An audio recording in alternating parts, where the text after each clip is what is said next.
제22과 대쟁 뒤의 끝. 요한계시록 22장. 주제절.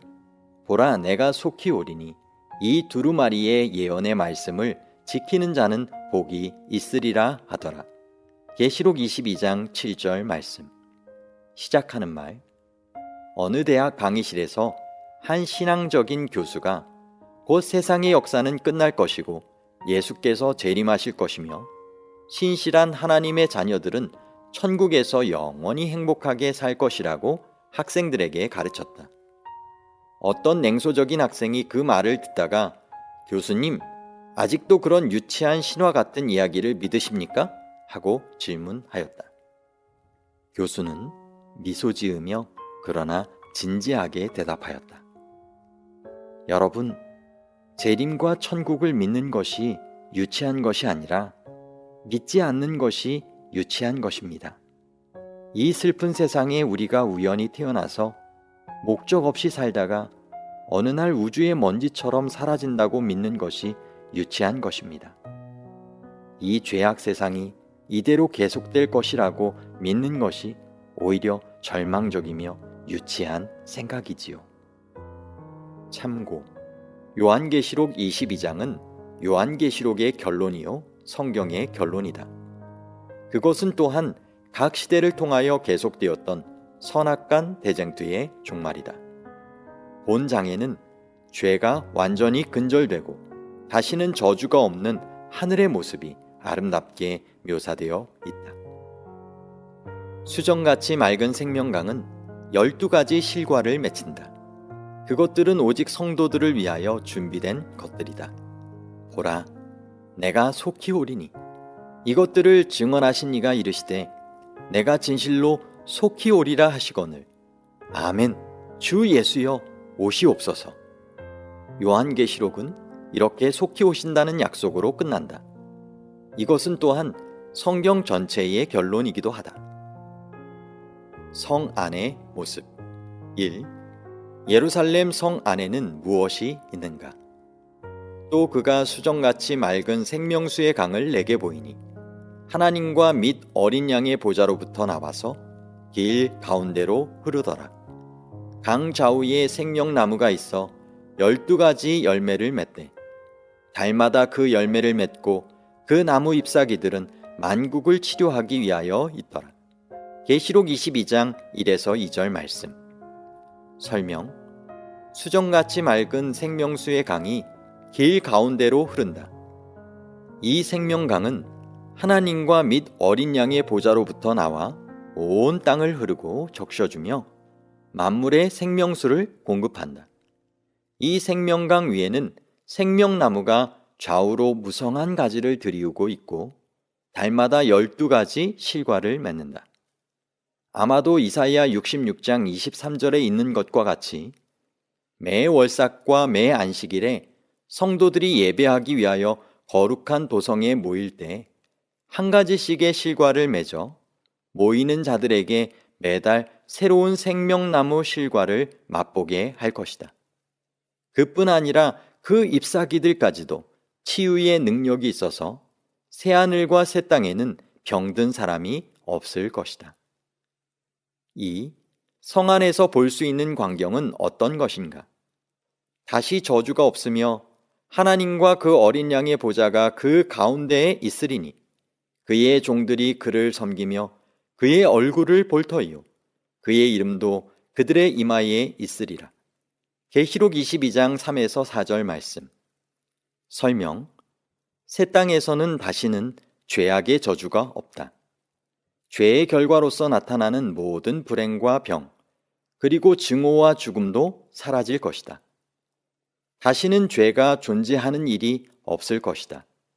하나님의 얼굴을 볼 수 있다는 것은 매우 친밀한 관계를 상징하는 것이고 그의 이름이 이마에 있다는 것도 하나님의 소유라는 의미이다. 3. 새 예루살렘 성에는 밤이 없는가? 다시 밤이 없겠고 등불과 햇빛이 쓸데없으니 이는 주 하나님이 그들에게 빛이심이라. 그들이 세세토록 왕노릇 하리로다. 계시록 22장 5절 말씀. 설명, 다시 밤이 없겠고라는 말은 요한계시록 21장 25절의 말씀을 반복한 것이다. 요한은 기쁨을 이기지 못하여 이 말을 다시 되풀이한 것이다. 밤모섬의 밤은 얼마나 어둡고 외로웠겠는가. 요한은 그런 무섭고 쓸쓸한 밤이 없는 새 하늘과 새 땅이 그리웠을 것이다. 새 땅도 지구에 세워지기 때문에 밤이 있겠지만은 주 하나님이 그들에게 비치시기 때문에 어두운 밤은 아마도 없을 것이다. 그리고 성도들은 그곳에서 세세토록 왕노릇할 것이다. 왕노릇한다는 말은 그들의 자유와 하나님의 자녀로서의 존귀한 신분을 말하는 것이지 다른 사람을 다스린다거나 다른 별 나라를 치리한다는 말이 아니다. 하늘에서 한 피조물이 다른 피조물을 다스리거나 왕노릇하는 일은 없을 것이다. 계시의 성격과 목적. 4. 계시를 주신 이유와 목적은 무엇인가? 또 그가 내게 말하기를 이 말은 신실하고 참된지라 주 곧 선지자들의 영의 하나님이 그의 종들에게 반드시 속히 되어질 일을 보이시려고 그의 천사를 보내셨도다. 보라 내가 속히 오리니 이 두루마리의 예언의 말씀을 지키는 자는 복이 있으리라 하더라. 계시록 22장 6에서 7절 말씀. 설명, 신실하고 참된지라는 요한계시록의 확실성을 확인해 주는 말씀이다. 선지자들의 영의 하나님이란 생소한 표현이지만 선지자들에게 영감과 계시를 주시는 하나님이란 뜻이다. 하나님께서는 각 시대를 통하여 선지자들을 두고 계셨다. 물론 성경이 있었지만 사람들이 그 성경 말씀을 왜곡하고 순종하지 않았기 때문에 하나님의 호소와 경고를 대변할 선지자가 필요하였다. 만일 하나님께서 선지자를 절실히 필요로 하는 때가 있다면 오늘날 우리 시대이다. 왜냐하면 오늘날에 성경의 진리들이 가장 오해를 받을 뿐더러 사람들이 순종하지도 않기 때문이다. 안식일을 기억하여 거룩하게 지키라는 십계명의 넷째 계명을 순종하는 사람은 거의 없고 거의 다 일요일을 지킨다. 레위기 11장에는 사람의 건강을 위하여 자세한 음식물에 대한 지침을 주셨건만 주의를 기울이는 사람은 별로 없다. 그러므로 경고하고 호소하는 선지자의 음성이 필요한 것이다. 따라서 선지자를 주시는 것은 축복이다. 그 다음에는 계시를 주신 목적과 방법과 그것이 어느 때를 위한 것인지가 나타나 있다. 계시의 목적은 반드시 속히 되어질 일을 보이시기 위함이었다. 또한 계시의 방법은 천사를 통해서 보여주셨고 그때는 말세를 위한 것이었다. 예수께서는 속히 오실 것이고 그날 이 예언의 말씀들을 깨닫고 지키는 자는 복이 있을 것이다. 계시의 전달자. 5. 요한은 천사에게 어떻게 하였는가? 이것들을 보고 들은 자는 나 요한이니 내가 듣고 볼 때에 이 일을 내게 보이던 천사의 발 앞에 경배하려고 엎드렸더니 그가 내게 말하기를 나는 너와 내 형제 선지자들과 또 이 두루마리의 말을 지키는 자들과 함께 된 종이니 그리하지 말고 하나님께 경배하라 하더라. 계시록 22장 8에서 9절 말씀. 설명. 요한은 감격스럽고 영광스러운 장면에 압도되어 자기도 모르게 경배하기 위하여 천사의 발 앞에 엎드렸다. 그러자 요한계시록 22장 9절에 두루마리의 말을 지키는 자들과 함께 된 종일 뿐이니 하나님께 경배하라고 말하면서 부드럽게 만류하였다. 이 세상에는 하늘의 천사도 거절하는 경배를 태연히 받는 사람들이나 종교들이 있다. 하나님께만 속한 것을 사람이 받으려고 할 때 그것은 경배를 받는 것이 된다. 6. 천사는 요한에게 무엇이라고 말하였는가? 또 내게 말하되 이 두루마리의 예언의 말씀을 인봉하지 말라. 때가 가까우니라. 계시록 22장 10절 말씀. 설명. 다니엘서는 다니엘아, 마지막 때까지 이 말을 간수하고 이 글을 봉함하라고 하였다. 그러나 요한계시록은 이 두루마리의 예언의 말씀을 인봉하지 말라고 말한다. 그 이유는 때가 가까이 이르렀기 때문이다. 이제는 요한계시록을 감춰둘 때가 아니고 널리 공개하고 가르쳐야 한다. 마지막 때가 가깝기 때문이다. 마지막 선고 7. 어떤 엄숙한 선언이 반포되었는가? 불의를 행하는 자는 그대로 불의를 행하고 더러운 자는 그대로 더럽고 의로운 자는 그대로 의를 행하고 거룩한 자는 그대로 거룩하게 하라. 보라, 내가 속히 오리니 내가 줄 상이 내게 있어 각 사람에게 그가 행한 대로 갚아주리라. 나는 알파와 오메가요 처음과 마지막이요 시작과 마침이라. 자기 두루마기를 빠는 자들은 복이 있으니 이는 그들이 생명나무에 나아가며 문들을 통하여 성에 들어갈 권세를 받으려 함이로다. 계시록 22장 11에서 14절 말씀. 설명. 불의를 행하는 자는 그대로 불의를 행하라는 이 선고는 재림전 심판을 끝내신 예수께서 모든 중보 사업을 마치고 지성소문을 나오시면서 하시는 엄숙한 말씀이다. 참으로 두려운 마지막 선고가 내려질 때가 곧 올 것이다. 더 이상 회개할 수 있는 기회는 오지 않을 것이다. 의와 불의가 영원히 갈라질 것이다. 회개하고 돌아오라는 호소의 음성도 이제는 들리지 않고 모든 사람의 운명은 결정되고 만다. 그때가 오기 전에 오늘 우리는 하나님께 순종하기로 결정해야 한다. 재림의 날 각 사람에게 그가 행한 대로 갚아주리라고 하였다. 마지막 심판은 각 사람에게 그 행한 대로 보응하시는 것이다. 그렇다면 구원은 믿음으로 받고 심판은 행함으로 받는가? 그렇지 않다. 심판의 날 하나님께서 보시는 행함은 믿음의 행함이다.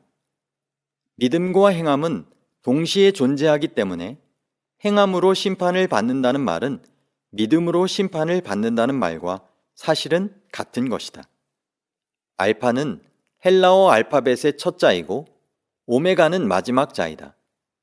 그리스도는 모든 것의 처음과 나중이 되신다.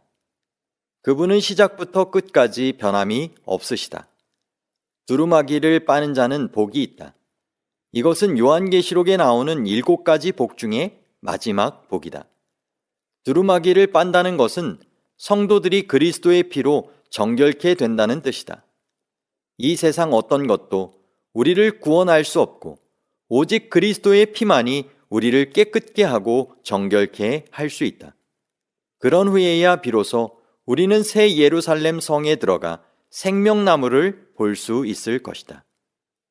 8. 어떤 사람들이 성 밖에 있겠는가? 개들과 점술가들과 음행하는 자들과 살인자들과 우상숭배자들과 및 거짓말을 좋아하며 지어내는 자는 다 성 밖에 있으리라. 계시록 22장 15절 말씀. 설명. 그러나 성 안에 들어올 수 없는 사람들이 있다. 개는 성경에서 탐욕스럽고 더러운 것을 지칭할 때 사용되었다. 바울은 빌립보 교인들에게 개들을 삼가라고 권면하였으며 다윗은 개들이 나를 에워쌌으며 악한 무리가 나를 둘렀다고 말하여 하나님을 두려워하지 않는 악한 무리를 개로 표현하였다. 술객들과 행음자들, 그리고 살인자들과 우상숭배자들과 거짓말하는 자들은 이미 요한계시록 21장 8절에 유황불에 멸망할 사람들로 그 명단이 나와 있다. 요한계시록의 결론. 9. 모든 계시의 주인이신 그리스도가 어떻게 소개되었는가? 나 예수는 교회들을 위하여 내 사자를 보내어 이것들을 너희에게 증언하게 하였노라. 나는 다윗의 뿌리요 자손이니 곧 광명한 새벽별이라 하시더라. 계시록 22장 16절 말씀. 설명. 요한계시록의 저자가 다시 한번 소개되고 있다. 요한계시록의 저자는 요한이 아니라 예수이시다. 그분은 교회들을 위하여 이 계시들을 주셨다. 이 교회들 속에는 마지막 시대에 속한 오늘날의 교회들도 포함되어 있는 것이다. 다윗의 뿌리요 자손이란 말은 예수께서 왕권을 가지신 메시아이시며 동시에 인성을 가지신 분임을 나타내고 있다. 광명한 새벽별은 그리스도의 또 다른 이름이다. 베드로도 예수를 샛별로 묘사하였다. 10. 성령과 신부가 무엇이라 초청하는가? 성령과 신부가 말씀하시기를 오라 하시는도다.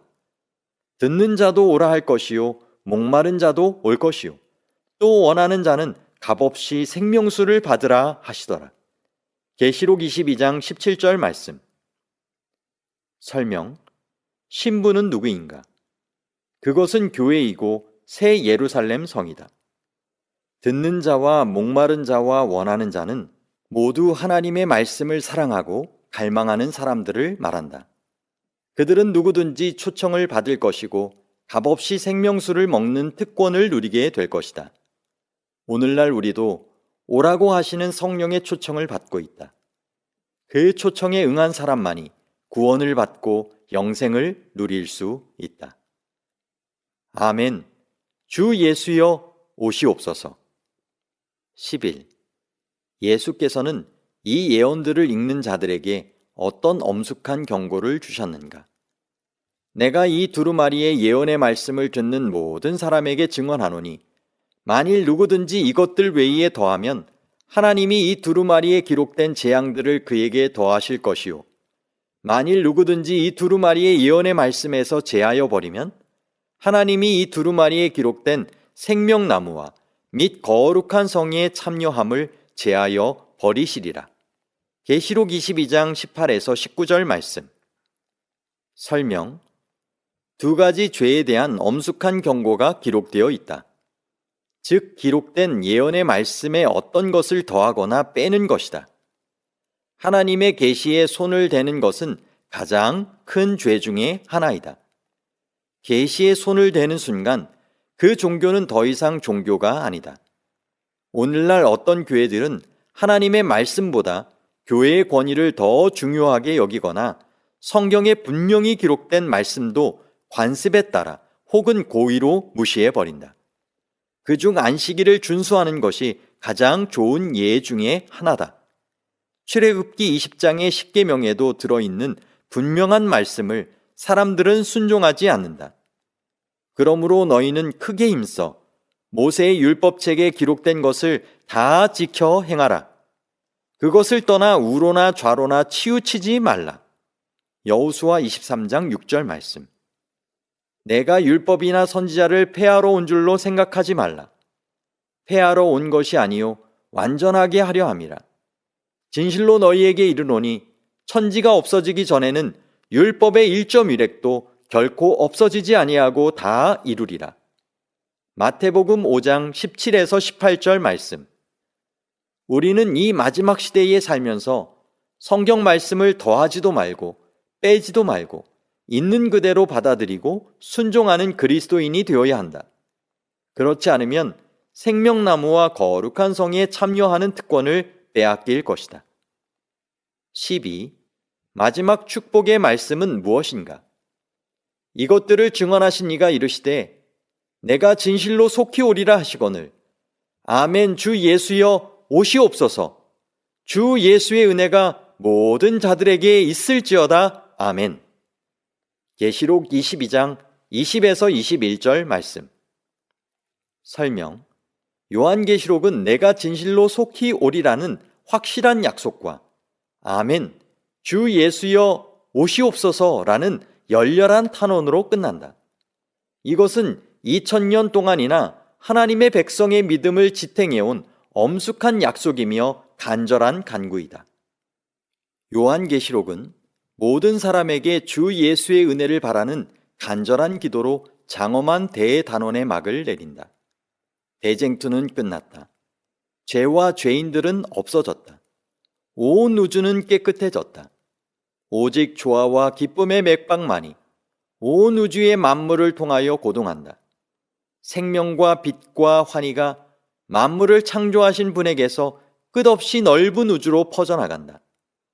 가장 작은 원자로부터 가장 큰 세계에 이르기까지 만물은 생물계와 무생물계를 막론하고 조금도 흠이 없는 아름다움과 완전한 기쁨으로 하나님은 사랑이시라고 선포한다. 각 시대의 대쟁투 677쪽. 이제 선악의 대쟁투는 영원히 끝났다. 다시는 죄와 고통이 없을 것이다. 죽음도 이별도 없을 것이다. 병도 슬픔도 사라질 것이다. 무한한 기쁨과 끝없는 사랑만이 온 우주에 가득할 것이다. 상상도 할 수 없는 아름다운 삶이 우리를 기다리고 있다. 구원받은 백성은 별 나라들을 여행하며 다른 우주의 거민들을 만나고 끝없는 창조의 신비와 구원의 오묘함을 발견할 것이다. 세월이 흐를수록 신선함과 새로움은 더할 것이다. 감사와 찬송이 끝없이 메아리칠 것이다. 이것은 공상이 아니다. 이것은 오늘이라도 내 것이 될 수 있는 실제이다. 변함없으신 하나님의 약속이며 한 번도 틀린 적이 없는 성경 말씀이다. 그러나 이 모든 것은 오늘 우리의 결정에 달려 있다. 우리를 향하여 두 팔을 벌리고 달려오시는 하나님 아버지의 사랑을 외면하지 말기를 간절히 소망한다. 그날이 오면 새 예루살렘 성이 지구에 내려옴. 저것 좀 봐. 마치 달나라에 온 것 같은데? 이럴 수가? 이게 우리가 살았던 지구란 말이야? 성벽에 바짝 붙어서 밑을 내려다보던 사람들의 탄식 소리에 우리는 모두 동감했습니다. 성 밑으로는 황량하고 의신연스런 풍경이 끝없이 펼쳐져 있었습니다. 가끔 먼지바람이 음산한 소리를 내며 무너진 폐허를 쓸고 지나가서 쓸쓸하고 적막한 느낌을 더해주고 있었습니다. 살아있는 것이라고는 아무것도 보이지 않았습니다. 그동안 아름다운 천국의 풍경에 익숙해진 우리의 눈에 지구는 무시무시한 지옥처럼 보였습니다. 예수께서 재림하셔서 지구의 죄악의 역사가 끝나고 하나님의 자녀들이 구원받은 지도 벌써 1000년이 지나갔습니다. 그동안 우리들은 천국에서 꿈 같은 시간들을 보냈습니다. 하나님께서 그 사랑하는 자녀들을 위해서 예비하신 나라와 삶은 우리가 꿈에도 생각하지 못했던 아름다운 것들이었습니다. 그것은 우리 인간의 상상을 초월했습니다. 지구에서 아무리 굉장하게 살았다 하더라도 하늘의 삶에 비하면 먼지만도 못한 것이었습니다. 죄인인 우리를 온전히 하나님의 은혜로 구원해 주신 하나님을 찬송하면서 우리는 1000년을 하루같이 행복하게 살았습니다. 그리고 이제 드디어 새 예루살렘 성과 함께 우리의 영원한 거처가 될 지구로 돌아오게 된 것입니다. 우리가 타고 온 새 예루살렘 성은 네모가 반듯하고 넓이와 높이가 각각 1200 스타디온인 장방형의 광대한 성입니다. 그 성곽은 벽옥으로 쌓였고 그 성은 맑은 유리 같은 정금으로 되어 있고 진주로 된 12성문은 찬란하기 그지없었습니다. 마치 신부가 남편을 위하여 단장한 것 같이 아름다운 성이었습니다. 성 한가운데로는 수정같이 맑은 생명수의 강이 흐르고 강 좌우편으로는 생명나무가 12가지 실과를 맺혀 우리를 즐겁게 했습니다. 우리가 타고 우주를 건너온 새 예루살렘 성은 정확히 감람산 위로 천천히 내려앉고 있었습니다. 감람산은 우리 주님께서 피땀 흘려 기도하신 곳이며 부활하신 후 승천하신 장소이고 천사들이 재림의 약속을 되풀이했던 추억이 서린 장소였습니다.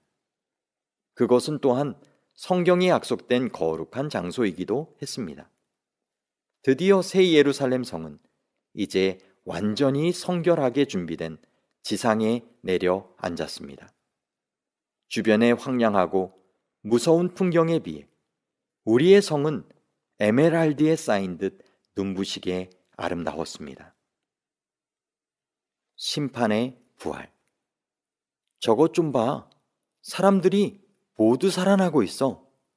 땅속에서 계속 일어나고 있어. 심판의 부활이다. 사망의 부활이야. 거대한 탄성이 물결처럼 성 안에 있는 사람들의 입에서 터져나왔습니다. 지상에서는 수많은 사람이 땅에서 부활하여 무리를 이루고 있었습니다. 그들 중 상당수는 예수님의 재림과 세상의 종말을 보지 못하고 죽었고, 재림 시 살아있던 사람들도 이유도 모른 채 삽시간의 멸망을 당하였기 때문에 이제 마지막 대심판을 받기 위하여 부활한 것입니다. 그들은 처음에는 무슨 영문인지를 모르는 듯 우왕좌왕했습니다. 그러나 곧 사태를 눈치챈 모양으로 여기저기서 통곡과 다툼이 일어났습니다. 그것도 잠시. 그들의 얼굴은 욕망과 증오로 바뀌었습니다. 지도자인 듯한 사람들이 바쁘게 돌아다니며 사람들을 선동하고 조직하고 있는 것이 보였습니다. 그들 중 상당수는 사탄과 그 부하들인 것을 우리는 알 수 있었습니다. 아마도 사탄이 사람들을 속여 최후의 발악을 모의하는 것 같았습니다. 최후의 공격. 저것 봐. 사람들이 이쪽으로 몰려오고 있어. 성을 공격하려는 거야. 드디어 부활한 헤아릴 수 없이 많은 악인이 그들이 제작한 무기들을 앞세우고 진군하여 새 예루살렘 성을 포위하기 시작했습니다. 그것은 이 지상에 전쟁이 있어 온 이래 일찍이 어떤 정복자도 소집한 일이 없는 대군이었습니다. 예수님의 명령으로 새 예루살렘 성의 문은 굳게 닫혔습니다. 우리는 놀라움과 슬픈 마음으로 우리를 공격하려는 무리를 성 위에서 바라보았습니다. 그것은 선과 악의 마지막 대결이었습니다. 세상이 창조된 이래 이 지구에 살았던 모든 사람이 두 편으로 갈라져 서로 마주보고 있었습니다. 우리와 함께 천국에 오지 못한 우리의 가족이나 친척도 분명히 저 밑에 있을 것이고, 한때 세상에서 사랑했던 친구들도 지금 우리를 공격하려고 준비하고 있는 저 악인의 무리 중에 있을 것을 생각하니 우리의 가슴은 슬픔과 연민으로 터질 것 같았습니다. 특별히 사랑하는 부모나 자녀, 혹은 남편이나 아내가 구원받지 못하여 악인의 무리 중에 있는 사람들의 마음은 더욱 터질 듯이 아팠습니다. 우리가 그들을 위해 좀 더 정성을 쏟았더라면, 좀 더 시간을 바쳤더라면, 좀 더 간절히 기도하고 호소했더라면 그들도 우리와 함께 이 아름다운 천국에서 영생을 누렸을 텐데, 그래서 이 성 안에서 우리와 함께 기쁘게 살았을 것인데, 이제는 영원히 멸망하고 마는구나 생각하니 안타까운 마음이 그지없었습니다. 그 당시에는 구원받은 우리나 저 아래에 있는 우리의 가족들이나 구원받는다는 것이 이렇게도 엄청나고 환희에 넘치는 것임을 잘 몰랐습니다. 이렇게 영원히 운명을 갈라놓는 것임을 실감하지 못했습니다. 사랑하는 사람들을 저 아래에 두고 우리만 새 예루살렘 성 안에 안전히 있다는 것이 한없이 부끄러웠습니다. 그리고 하나님의 은혜에 감사했습니다. 사실 저 멸망받을 사람들이나 구원받은 우리나 큰 차이 없는 죄인들이었는데, 그리스도를 믿고 영접하고 살았다는 단 한 가지 이유로 우리를 자녀로 삼아주시고 이렇게 과분한 대접을 해주시는 하나님의 은혜가 가슴에 사무쳤습니다. 최후의 대심판. 저기 봐. 예수님께서 보좌에 앉으셨다. 대관식이야. 그리고 최후의 대심판이 시작되는 거지. 우리는 눈을 들어 예수님을 바라보았습니다. 새 예루살렘 성 위, 찬란한 황금 기초 위에 높이 들린 보좌가 있었습니다. 거기 앉으신 그리스도의 권능과 위엄은 필설로 표현할 수가 없었습니다. 하나님의 아들의 마지막 대관식은 하늘과 땅의 모든 거민이 모인 가운데 행해졌습니다. 이제 만왕의 왕께서는 최고의 위엄과 권세를 가지고 복음을 거절한 자들에게 선고를 내리시고 하나님의 율법을 범하고 그분의 백성을 박해한 자들에게 판결을 집행하시는 것입니다. 갑자기 보좌 위에 거대한 십자가가 나타나더니 위대한 구속의 경륜의 장면들이 마치 파노라마처럼 펼쳐졌습니다. 성을 둘러싼 악인들은 정신 나간 사람들처럼 하나님의 아들의 대관식과 최후의 심판 광경을 주목하고 있었습니다. 사탄조차도 그리스도의 영광과 위엄을 보고 마비된 것처럼 보였습니다. 기록책들이 펼쳐지고 예수님의 눈이 악인들을 주목하시자 그들은 마치 보좌 앞에서 자기 혼자 심판을 받는 것처럼 벌었습니다. 각 사람들이 범한 죄들이 불로 기록된 문자처럼 나타나서 아무도 핑계할 수가 없었습니다. 그들은 자기들의 죄를 시인하고 탄식하며 하나님의 심판이 공의로우심을 인정했습니다. 그러나 그것은 회개가 아니었습니다. 그들의 후회와 절망은 곧 증오로 바뀌더니 새 예루살렘 성을 공격하기 시작했습니다. 그 순간 무수한 불덩어리가 하늘에서 내려왔습니다. 땅에 깨어진 모든 틈에서도 맹렬한 화염이 터져나왔습니다. 드디어 대심판의 날이 온 것입니다. 6,000년 동안의 죄의 고통이 끝나고 새하늘과 새 땅이 창조되는 그날이 온 것입니다. 심판의 부활. 저게 뭐지? 막 땅에서 부활한 나는 눈살을 찌푸리며 하늘을 바라보았습니다. 내 주변은 무섭게도 황량했습니다. 무너진 건물더미며 갈라진 땅이며 온통 세상이 뒤집힌 것 같았습니다. 그때 보석처럼 빛나는 한 거대한 성이 하늘에서 점점 지상으로 내려오고 있는 것이 보였습니다. 도대체 무엇이 어떻게 된 것인지 알 길이 없었습니다. 내 주위에는 흉측한 모습으로 부활한 수많은 사람이 나처럼 어리둥절한 표정으로 그 성을 바라보고 있었습니다. 정금으로 꾸민 것 같이 찬란한 장방형의 아름다운 그 성 안에는 흰옷을 입은 수많은 사람이 우리를 내려다보고 있었습니다. 말할 수 없는 행복하고 평화스러운 분위기가 그 성 안에는 가득했습니다. 성 안에 있는 저 사람들은 누굴까? 그리고 어떻게 저 안에 들어갔을까? 나는 왜 성 안에 들어가지 못하고 이런 비참한 사람들 속에 섞여 있어야 되는가? 그런데 아내는 도대체 어디 있지? 그리고 우리 아이들은 왜 보이지 않을까? 나는 외롭고 불안했습니다.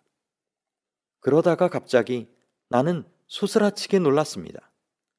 언젠가 성경 공부 시간에 마지막 사건들을 배운 것이 생각났기 때문이었습니다. 저 아름다운 성은 구원받은 성도들이 사는 새 예루살렘 성이며 재림하신 후 벌써 1000년의 세월이 흘렀고 나는 심판받기 위하여 이 땅에 부활한 것이라는 것을 깨닫게 되자 너무 낭망이 되어 그 자리에 털썩 주저앉았습니다. 그렇다면 보이지 않는 아내와 아이들은 저 성 안에 있을 것이 틀림없었습니다. 내가 구원받지 못하고 멸망하는 무리 속에 있다니, 그리고 저 아름다운 천국의 삶과 끝없는 행복한 영생을 잃어버리고 아내와 아이들도 다시는 볼 수 없다고 생각하자 나는 미칠 것만 같았습니다. 후회와 통탄에 젖어 나는 머리칼을 마구 잡아뜯으며 괴로워했습니다. 나에게도 구원받을 기회가 있었습니다. 한때는 교회도 다녀보고 성경 공부도 해본 일이 있었습니다. 나는 아내와 아이들의 기도의 제목이었습니다. 그러나 나는 전적으로 그리스도를 영접하고 순종하지를 못했습니다. 기회가 올 때마다 나는 주저하고 미루었습니다. 핑계였지만 세상이 나를 꽉 잡고 놔주지를 않았습니다. 사실은 내가 세상이 주는 쾌락과 자유를 놓고 싶지 않았던 것입니다. 그것이 자유가 아니라 실은 세상의 노예인 것을 그때는 몰랐습니다.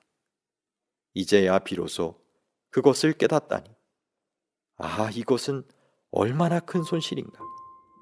순간의 쾌락과 영생을 바꾸다니. 나는 나와 같은 처지의 사람들과 함께 소리 높여 통곡했습니다. 그 중에는 자타가 공인하는 그리스도인들도 있었는데 왜 성 안에 들어가지 못하고 우리와 함께 통곡하고 있는지 알 수가 없었습니다. 아마도 겉으로만 경건한 채한 위선자들이었나 봅니다. 그때 한 사람이 와서 우리를 위로했습니다. 그는 자기가 우리를 부활시켰다고 주장하면서 새 예루살렘 성을 빼앗자고 선동했습니다. 우리는 지금 부당한 대접을 받고 있으므로 이렇게 당할 수만은 없다고 그는 소리를 높였습니다.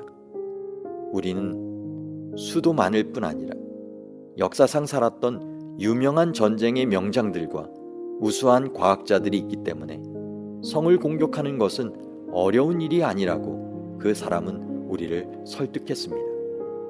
그렇게 말하는 그 사람의 얼굴은 증오로 가득 차 있었고 그 증오심은 곧 우리에게로 전염되었습니다. 사람의 것이라고 볼 수 없는 강력한 에너지를 발산하는 그 사람의 지시에 따라 우리는 군대식으로 조직되었습니다. 우리는 모두 자포자기한 상태였습니다. 악인들의 최후. 마침내 준비가 완료되고 성을 공격하는 날이 왔습니다.